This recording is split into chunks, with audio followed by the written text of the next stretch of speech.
Hello viewers. So ఇవాళ నేను మాట్లాడబోయే topic వచ్చేసి క్యాన్సర్ అండి. క్యాన్సర్లో చాలా రకాలు ఉంటాయి.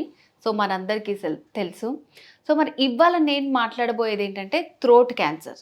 అసలు థ్రోట్ క్యాన్సర్ అనేది ఎందుకు వస్తుంది, దాని చికిత్స విధానం ఎలా ఉంటుంది, థ్రోట్ క్యాన్సర్ వచ్చే ముందు మనకు కనిపించే సిమ్టమ్స్ ఏంటి, ఇట్లా చాలా రకరకాల డౌట్స్ ఉంటాయి కదా. సో మరి అవన్నీ క్లారిఫై చేయడానికి ఈరోజు మనతో పాటు ఉన్నారు డాక్టర్ శ్రీనివాసరావు గారు. Hello doctor. హలో అండి, నమస్తే. Senior consultant, head of radiation oncology. Doctor గారు, ఇప్పుడు థ్రోట్ క్యాన్సర్ గురించి అంటే చాలా మందికి తెలియదు.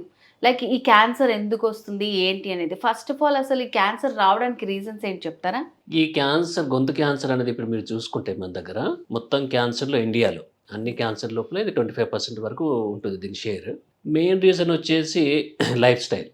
ఒకటేమో స్మోకింగ్ చేయడము, లేకుంటే టొబాకో ఏ ఫామ్లో అయినా కానీ, అది గుట్కా కావచ్చు, ఖైనీ కావచ్చు, తంబాకు అంటాం కదా, పాన్ పరాగ్ కావచ్చు, ఏ ఫామ్లో తీసుకున్నా కానీ ఇది క్యాన్సర్కు కారణం అవుతుంది.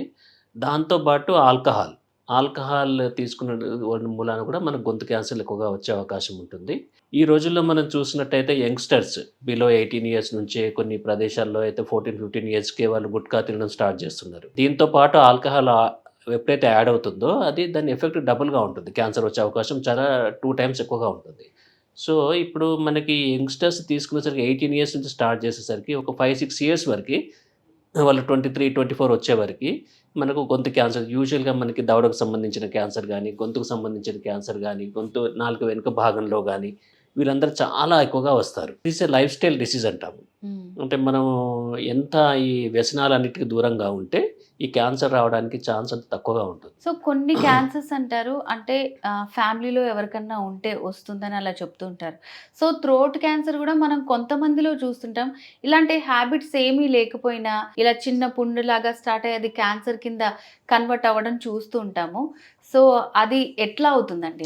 చాలా మంచి ప్రశ్న అడిగినారు. బేసికల్గా కొంతమంది పేషెంట్స్ వస్తారు, సార్ మాకు ఎటువంటి వ్యసనాలు లేవు, మేము మా లైఫ్ టైంలో ఎప్పుడు చిన్న సుపారి కూడా తినలేదు, చిన్న సోప్ ముక్క కూడా తినలేదు, అయినా కానీ మాకు ఎలా వస్తుంది అని.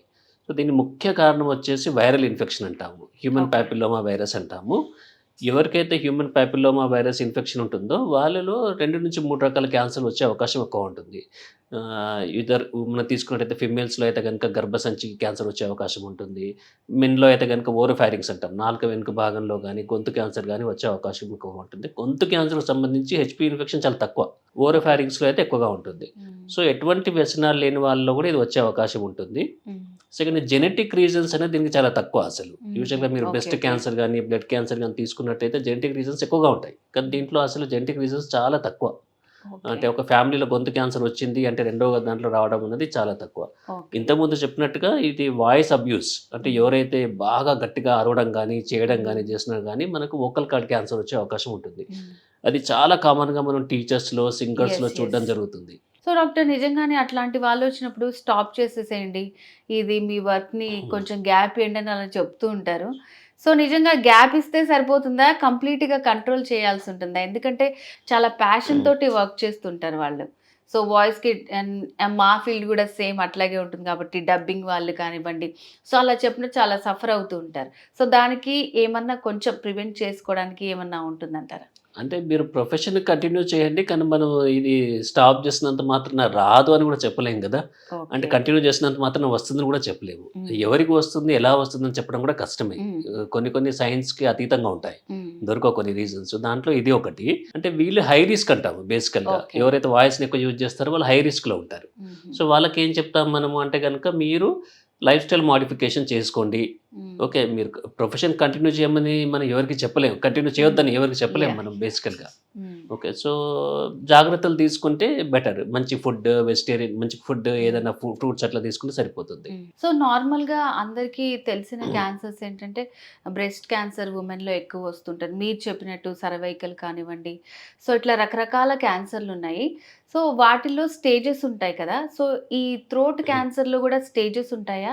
దాన్ని మనం స్టార్టింగ్లోనే ఎలా గుర్తించవచ్చు అంటారు అసలు? సో గుర్తించడానికి ముందుగా మనకు కొన్ని లక్షణాలు వస్తాయి. క్యాన్సర్ ఒకటిసారి సడన్గా ఒక పెద్ద ఎత్తులో డైరెక్ట్గా స్టేజ్ 4కి రావడం అంటూ జరగదు. ఓకే, మనకి గొంతు బొంగురు పోవడము, తినడానికి ఇబ్బందిగా ఉండడము, తింటున్నప్పుడు ఏదో అడ్డం పడినట్టుగా ఉండడము, తిన్న తర్వాత కొన్నిసార్లు మంట రావడం, అక్కడ వెయిట్ లాస్ జరగడము, ఓకే.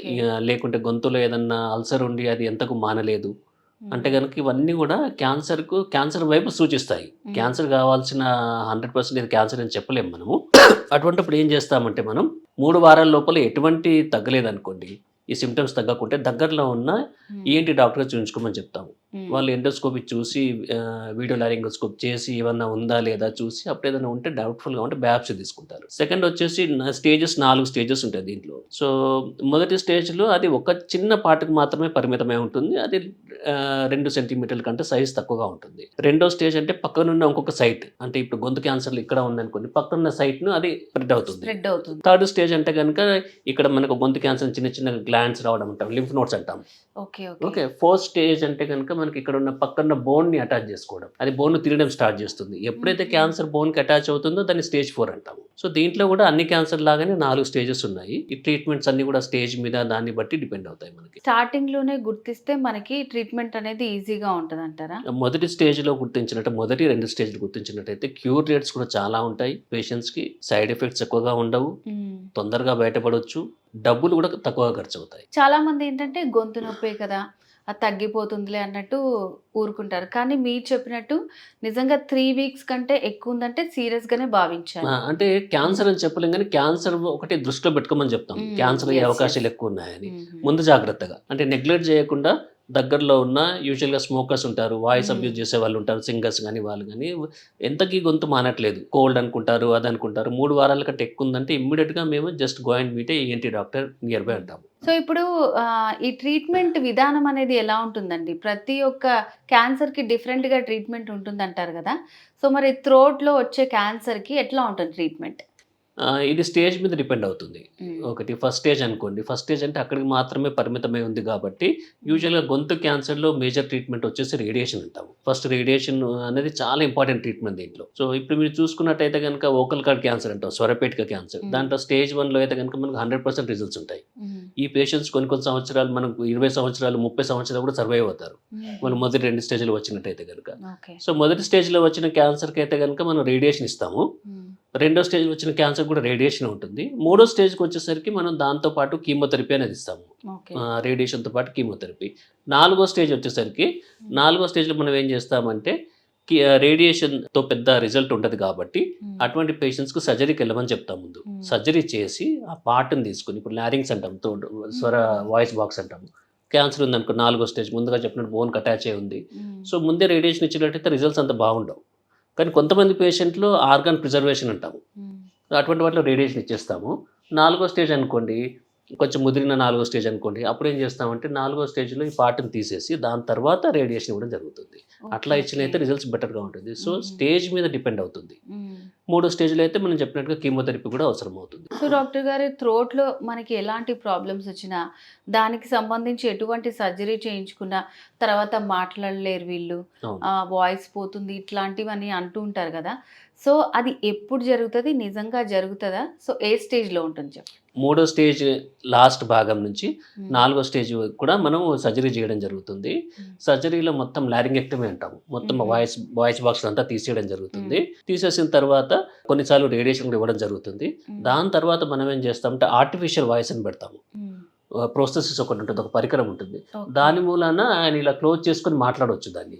కాకపోతే గొంతు ఇది భగవంతుడు ఇచ్చింది, దీనిలాగా మాట్లాడలేరు, కొంచెం కీచ్గా వస్తుంది, బట్ రాను రాను అలవాటు అవుతుంది. కొంతమందిలో ఏం చేస్తామంటే కనుక వాళ్ళు వాయిస్ బాక్స్ తీసేయాలంటే ఒప్పుకోరు వాళ్ళు. సో వాళ్ళకి చెప్తాము, అయినా కానీ కొంతమంది లేదు సార్ మాకు వాయిస్ బాక్స్ తీసేయకూడదు అంటే కనుక ముందు రేడియేషన్ ప్లస్ కీమోథెరపీ ఇస్తాము. ఇచ్చేసి దాని తర్వాత ఫాలోఅప్లో పెట్టుకుంటాము. ఒకవేళ కనుక వ్యాధి మళ్ళీ వచ్చినట్టయితే కనుక అప్పుడు సర్జరీకి పంపించడం జరుగుతుంది. వ్యాధి ముదిరిపోతే ఇంకా దానికి ఏమి చాయిస్ లేదు, మనం ఏం చేయలేం. ఓకే. సో రేడియేషన్ అంటేనే మీరు చెప్పినట్టు సో చాలా మంది భయపడుతూ ఉంటారు. అసలు మరి రేడియేషన్ ఎట్లా ఉంటుంది? ఇప్పుడేమన్నా కొత్తగా వచ్చాయా? వాటి రిజల్ట్ ఎట్లా ఉంటుందండి? రేడియేషన్ అంటే కొంతమంది కరెంట్ అంటారు, కొంతమంది లైట్ అంటారు, కొంతమంది షాక్ అంటారు. ఓకే, కానీ నిజానికి దాంట్లో వైర్లు కానీ ఏం పెట్టడం కానీ ఏమీ ఉండదు. పేషెంట్‌ను టచ్ చేయకుండానే ట్రీట్మెంట్ ఇవ్వడం జరుగుతుంది. ఓకే. ఇది అబ్సల్యూట్‌గా పెయిన్‌లెస్ ట్రీట్మెంట్. దీంట్లో ఇదేంటంటే దీంట్లో యూజ్ చేసేటివి కూడా మనకు సిటీ స్కాన్ లాగా ఉంటుంది పరికరం. పేషెంట్‌కు రేడియేషన్ తీసుకున్నట్టుగా తెలవదు. ఓకే. దాని మూలాన కొంతమంది పేషెంట్స్ మొదటి రోజు వచ్చేసి సార్ అసలు ట్రీట్మెంట్ ఇచ్చారా లేదా అని ఫీల్ అవుతారు. దీంట్లో ఏం చేస్తామంటే మనం హై ఎనర్జీ ఎక్స్‌రేస్ ఫోకస్డ్‌గా వాడతాము. Okay. Okay.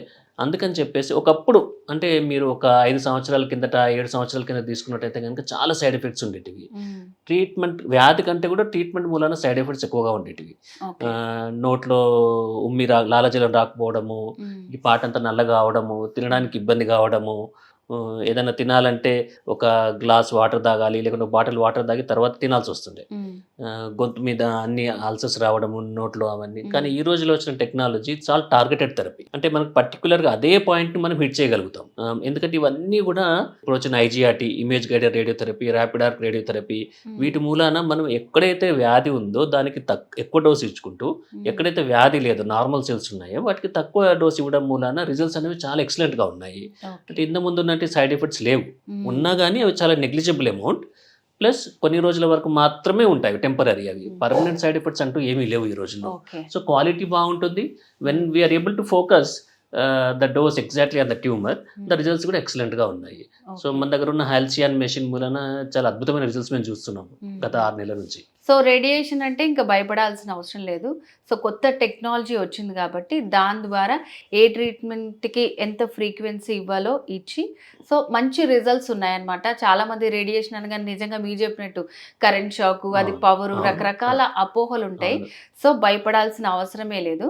So thank you doctor గారు. సో థ్రోట్ క్యాన్సర్కి సంబంధించి సో అసలు అది ఎలా వస్తుంది, దాని ట్రీట్మెంట్ ఎట్లా ఉంటుంది, రేడియేషన్ గురించి కూడా చాలా బాగా ఎక్స్ప్లెయిన్ చేశారు. Thank you so much.